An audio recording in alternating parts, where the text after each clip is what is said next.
Alright बच्चों, तो अब हम लोग टॉर्क पर बेस्ड कुछ क्वेश्चंस करके प्रैक्टिस करेंगे इस कॉन्सेप्ट को अच्छे से समझने की।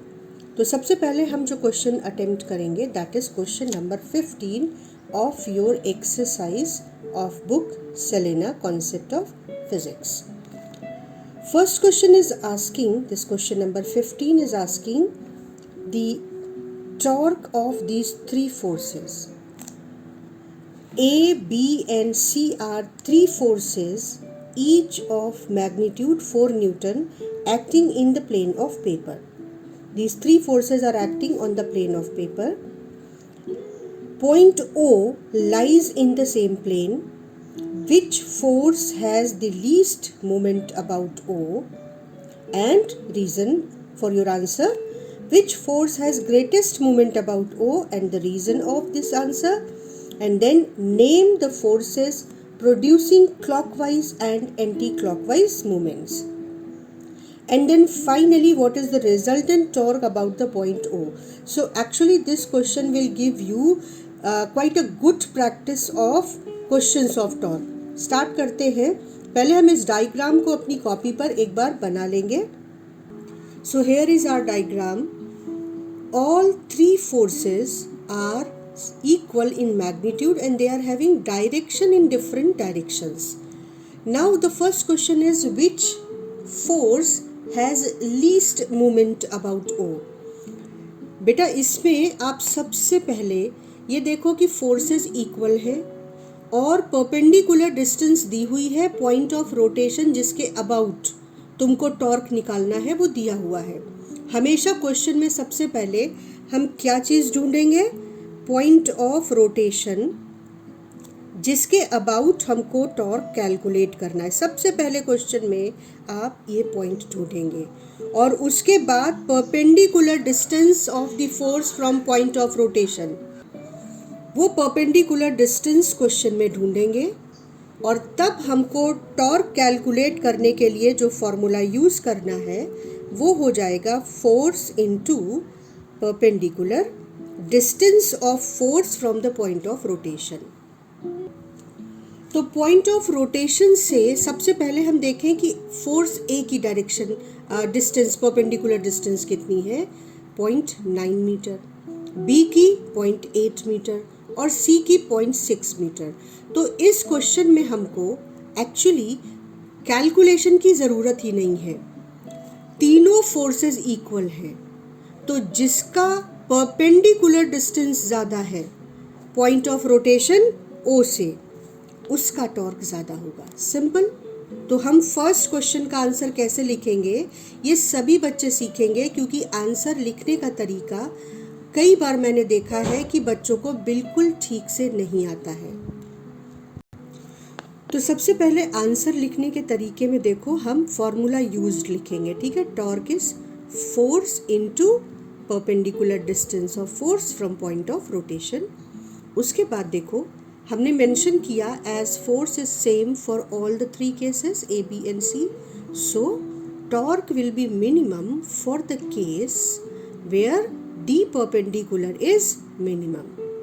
Therefore, moment of force of C will be minimum because D perpendicular for force C is minimum. So, we don't have to write in detail. These answers should be very specific, to the point, and if possible in mathematical steps. Now just look at the second question. In second part they are asking which force is having maximum torque. So again just look at the way. Force A, B and C all three are equal and 4 Newton is the force. So torque is maximum for the case where D perpendicular is maximum. Now as D perpendicular for the force A is maximum, you can see the D perpendicular for A is maximum 0.9 meter.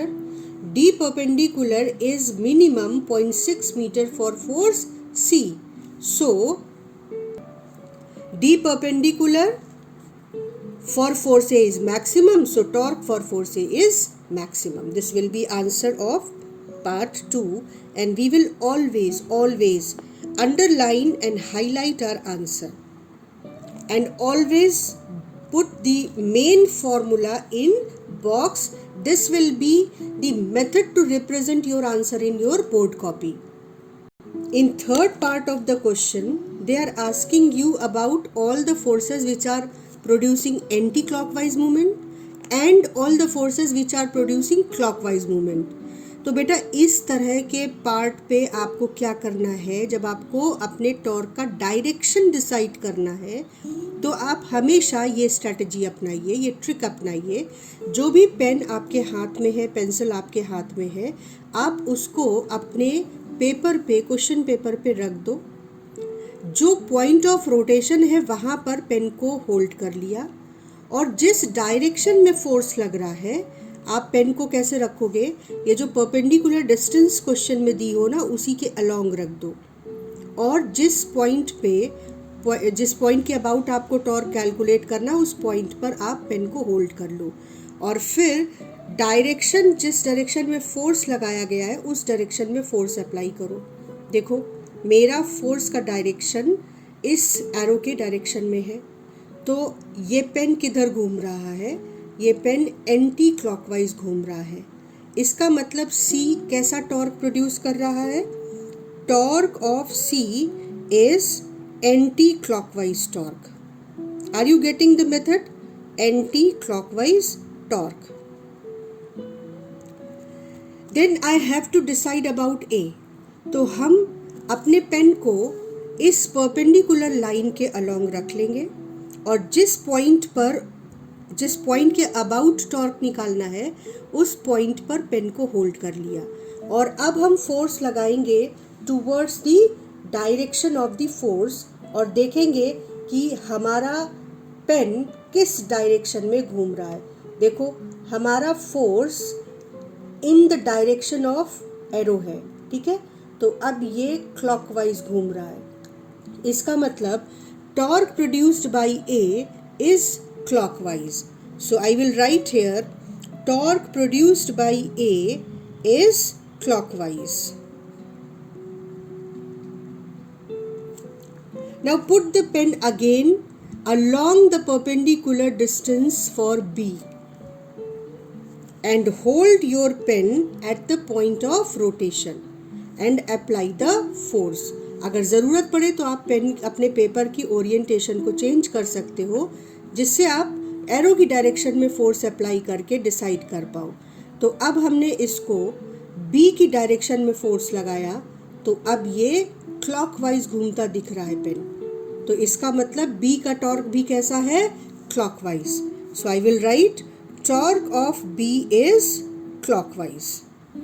तो हमने decide कर लिया with in minute that which forces are producing clockwise torque and which forces are producing anti-clockwise torque. Now question is asking that name the forces producing clockwise torque. So forces producing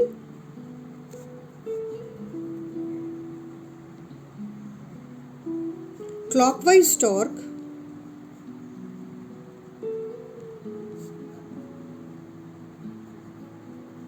are A and B. The name of the forces producing anti-clockwise torque. So forces, just look at the answer. I am writing the answer exactly in the way the question is asking them. Forces producing anti-clockwise torque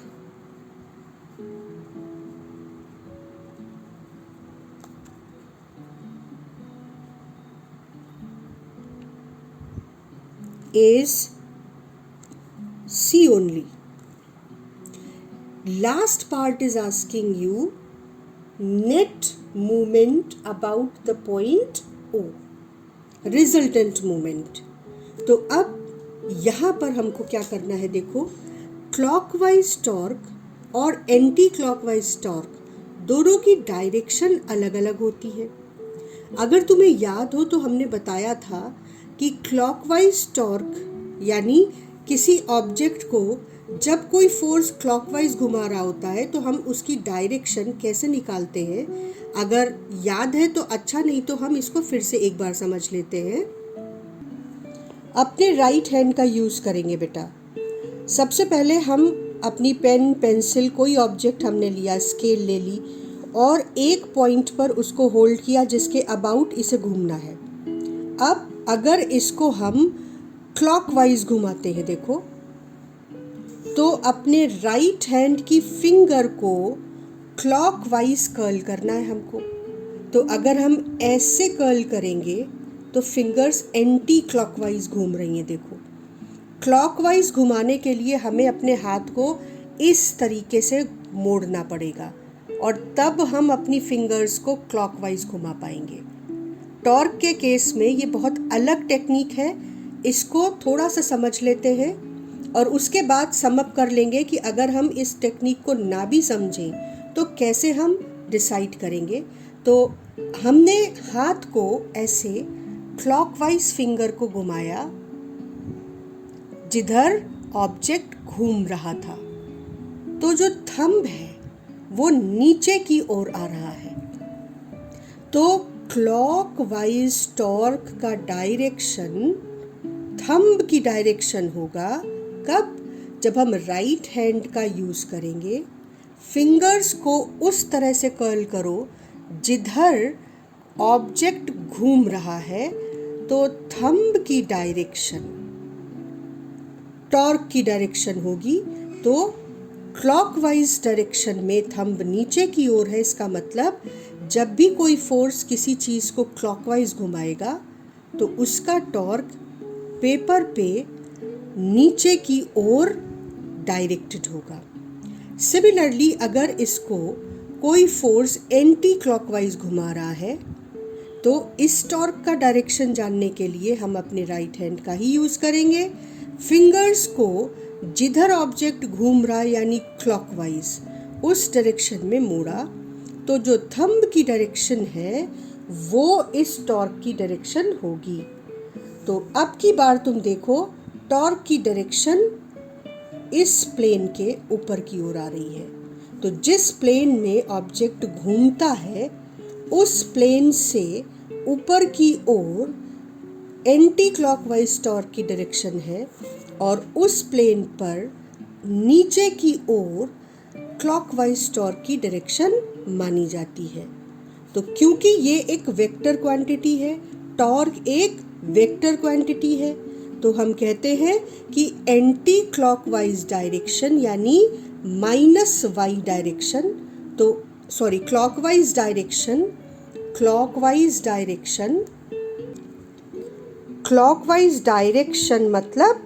-y direction. So -y direction मतलब clockwise torque is negative और anti clockwise direction, ये fingers anti clockwise घूम रही हैं thumb ऊपर की ओर, तो ये है हमारे टॉर्क का डायरेक्शन जब फोर्स क्लॉकवाइज घुमाएगा, एंटी क्लॉकवाइज घुमाएगा। तो एंटी क्लॉकवाइज डायरेक्शन जब घूमे चीज़ तो टॉर्क +y की डायरेक्शन में, तो पॉजिटिव। जब क्लॉकवाइज घूमे चीज़ तो टॉर्क की डायरेक्शन -y डायरेक्शन में, तो नेगेटिव। तो अब इसे सम अप कर लेते हैं। First pause this video and write the definition of the two torques because the definitions are also important for your board exam. When a force acting on a body rotates the body clockwise, movement of force is called clockwise torque and is taken to be negative. It is taken to be negative. Anti-clockwise torque. When a force acting on a body rotates it anti-clockwise, then movement of force is called anti-clockwise torque and it is taken to be positive. तो अब देखो torque calculate कर लेते हैं। Formula force into perpendicular distance, we know the value of both the quantities. Force is 4 Newton and d perpendicular is 0.9 meters. So torque of force A is 3.6 Newton meter. Unit is very important quantity to be written after the value, and negative sign because we know that torque of A is clockwise. Similarly, torque of B is force into perpendicular distance, that is minus 3.2 Newton meter, and torque of C is force into perpendicular distance, that is 2.4 with plus sign Newton meter, because only this force is exerting torque anti-clockwise. Rest two are clockwise. After that, these three, the two are in vertically downward direction and one is in vertically upward direction, and that we have taken into account with the sign. So, to find resultant torque, listen to me carefully, to find resultant torque, you just have to add them with sign. So, just look at the way you are supposed to write the resultant torque. You will write net torque is equal to torque of A plus torque of B plus torque of C, and substitute the values with sign. Minus 3.6, minus 3.2, then plus 2.4. So your answer is, this will add up minus 6.8 and this is 2.4 with plus sign. So actually they will be subtracted and your answer will be minus 4.4 Newton meter. Now just look at the sign. This sign is indicating that net torque is negative, that is clockwise. So your answer is minus 4.4 Newton meter and torque is clockwise. So just go through this question, the solution of this question properly, and learn how to calculate torque, how to decide its direction and its sign, and then how to find net torque. In the next class, we will have few more questions on torque.